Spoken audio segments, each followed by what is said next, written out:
Moffitt lost his ride there. But, you know, Hattori Racing, even with the shoestring budget, they've been able to manage multiple wins this season, putting them on a competition level with your GMS Racing. They've got a lot of competition that they need to get around. They need to kind of figure some of those things out. They don't have the depth. They don't have the engineering that a GMS or Kyle Busch Motorsports has at this time, or even the Thor Sport. But Thor Sport, since moving over to Ford, has their performance level has dropped. When they were in Toyotas, you could expect Thor Sport to be, you know, in victory lane or top 2, top 3 almost every single week. Matt Crafton would be at the top of the field. Since they moved over to Ford, they're struggling with that program. They're still trying to figure that whole program out, and you know, for them, it's going to be a struggle for Matt Crafton. I think Crafton has an opportunity at Texas in next weekend to go to victory lane and solidify himself to Homestead at the end of the year. But as far as their program as a whole, they're still struggling just a little bit, just as Grant and figure, while they're in this round right now, they're going to have to bump up their performance if they want to continue to move on. But as far as Brett Moffitt, getting back to him, I'm pretty surprised with, you know, the limited resources that Hattori Racing has put together this year, the lacking of sponsorship for them on the side of that truck each and every week. And they've been able to manage and pull out some of these wins against these crown jewel teams out there with more resources, more money. If they can survive the next week or two, this weekend at Martinsville, the next weekend at Texas, I think they have a good opportunity that they may be able to go to Homestead. Will they win the championship? I don't know. Anything can happen, but, you know, and especially with what they figured out on this limited budget. But I think it's somebody as an underdog. I think it's somebody that everybody has to take a look at and everybody is rooting for, especially, you know, in the face of David versus Goliath. And this is what Brett Moffitt is when compared to a GMS or a Kyle Busch Motorsports at this time. Well, we'll see what happens. I know all eyes are on him, and certainly at Martinsville, all eyes are definitely on him. Let's get on over into the Xfinity Series. Before we get into some of that, Richard Childress Racing has been hit with an L1 level 1 penalty after the Xfinity race at Kansas. The number 21 Chevrolet, driven by Daniel Hemrick, was found to be too low in the post-race inspection. NASCAR penalized the team on Wednesday, docking the number 10 driver owner points and suspending the crew chief, Danny Stockman, for one race. Stockman has also been fined $10,000. With that penalty, Hemrick falls to second in the playoff standings behind Elliott Sadler. Hemrick now has a 13-point advantage on the cutoff line instead of 23 points. Thoughts? Yeah, these low vehicles have, you know, been a source of contention over the last year or two, ever since these ride height rules have been readjusted multiple times. We've had minimum ride height rules. We've had no ride height rules. We've bounced back and forth between them.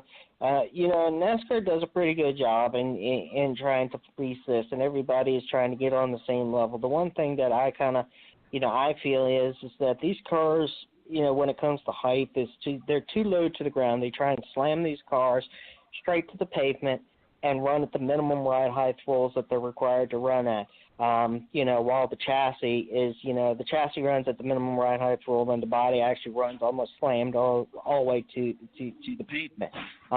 They're doing this for, performance and drag and downforce performance improvements. But at the same time, I think racing has suffered to some degree into that. I think if we can get these cars off the track some more, go back to a true minimum ride height rule where both the chassis and body have to be off the track, like we saw years ago, I think we could see, better and closer racing because there's more drag and less performance into these cars. They're not cutting the air. They become more of a box. And I think that helps. I think that helps the racing, to be honest with you. But for them, it sucks for them because 10 points. We've seen 10 points in this playoff already ruin other people's chances and kick them below the line. The motorsports, they've appealed. Over at Penske, they appealed. They didn't get those points back, and that suffered for Penske Racing already this playoff. So every team has to be very considerate as to, where these cars are. The one thing I will say is, NASCAR, when they fail rod height rules or they fail the minimum height rules and post-race inspection, NASCAR tears these cars down to make sure that there hasn't been damage to something in the vehicle, such as the suspension or another component that has failed immaturely or failed because of damage. And a lot of times, if they have failed immaturely or because of damage causing an accident, then those penalties typically sometimes never come down the pipeline because they're through no fault of the team, they're no fault of the driver, and they're no fault of the engineers building the race cars and sending them to the racetrack. So NASCAR is very aware of this. They understand that NASCAR that racing is a performance sport in which you can get in an accident and have damage caused to your vehicle to no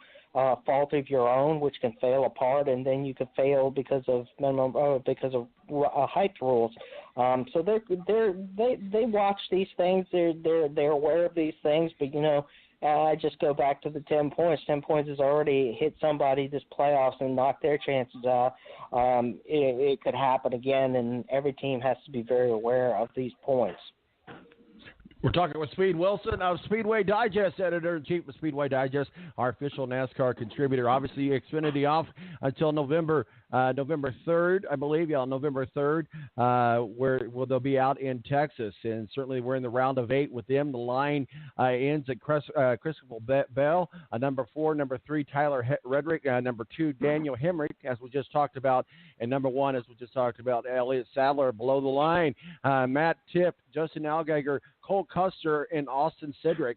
I would think in this particular, based on what we just talked about, the penalty that just happened, that Daniel Hemrick is ready to get out there on the track and prove that he's worthy of a championship. Yeah, he is. I mean, he's come close a couple times this season to going to victory lane. He had a chance just last weekend, but unfortunately, that chance was derailed. For him, he's still searching for that win, but he's put together performance. And, one of the things that the playoffs are supposed to be about is, performance and winning races instead of consistency. But there always seems to be one driver every year that has figured out the consistency part of this, where they may not win a race or they may not win very many races, but they figure out that they can get to the top of the food chain or top of the point system.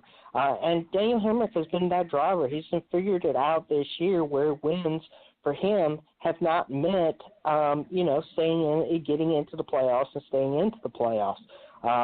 And I think that consists. It's another situation with Ryan Newman. Ryan Newman went all the way to Homestead one year in the Cup Series, never winning a race, and he finished second in that race. So, he had the potential that he could have won the championship by being the second place finisher had another playoff driver that finished in front of him with no wins. Daniel Hemrick seems to be, maybe he's that driver this year in the 3 Series that has figured this whole consistency aspect of it. And, it doesn't matter to me whether you win 0 races, 1 races, or 10 races a year. This is a season-long thing, and you have to look at the long game, and maybe that's what Daniel Hemrick and those guys at Richard Childress Racing are doing right now, is looking at that long game. Let's talk a little bit about Clint Boyer. All those ugly wins, if you want, all of those not so stellar run, if you will, definitely ugly, whatever you want to attach to his win. Clint Boyer used all of those descriptions in his drive from the Hollywood Casino 400 at Kansas Speedway, after which he advanced into the semifinal round of the playoffs, just 7 points. Boyer started 14th, finished 13th, and spent much of the afternoon sliding up and down the leaderboard. Clint Boyer, what say you? Clint Boyer's in a little bit of trouble if he can't figure it out this weekend at Martinsville and next weekend at Texas. Boyer won back in the spring here at Martinsville. He has a potential that he's got a lot of race notes that he can do this all over again. But again, there's a lot of tough competition when you come to a place like Martinsville.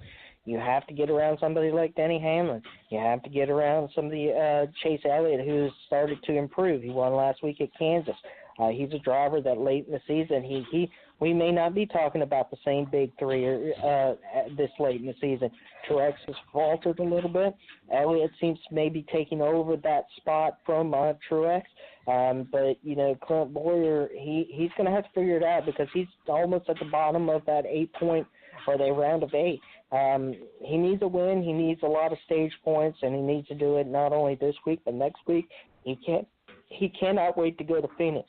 I don't think he's not like Kevin Harvick, which has both at Dover and Phoenix before. When the time came down to it and he had to win, Kevin Harvick was able to win at Phoenix and Dover in separate occasions to continue his chances for a championship.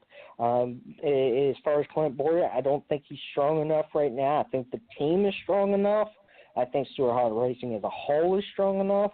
But Clint Bowyer, I don't think that for him going to Phoenix and having to be in a win or win and get in scenario, I just don't think the whole package is right now. So he needs to get as many points not only this week but next week as possible, as well as maybe even going back-to-back this season at Martinsville and just locking himself into Homestead. Well, here we go. Martinsville is tomorrow. We're in the round of 8. Kyle Busch, Kevin Harvick, Martin Truex Jr., Chase Elliott, Clint Bowyer, as we just talked about, Joey Logano, Kurt Busch, Eric Armadella. Looks like Ford is the pretty dominant manufacturer, but at the end of the day, on the number 1 slot is the one Kyle Busch. As we know very much about Kyle Busch, he's in it to win it. The other one that you have to keep your eye on is in the other Toyota, Martin Truex Jr. So as we go into tomorrow in the round of 8, what shakes out on the other end, sir? I just think, both Ford has not been as dominant there at Martinsville over the last couple of years. Ford has seemed to be the most dominant this year, and Stewart-Haas Racing definitely has led that, banner for Ford, with Penske running right behind them, nearly neck and neck. But Toyota and Chevrolet have been traditionally the ones that have done the best, and Chevrolet has done even better at a place like Martinsville.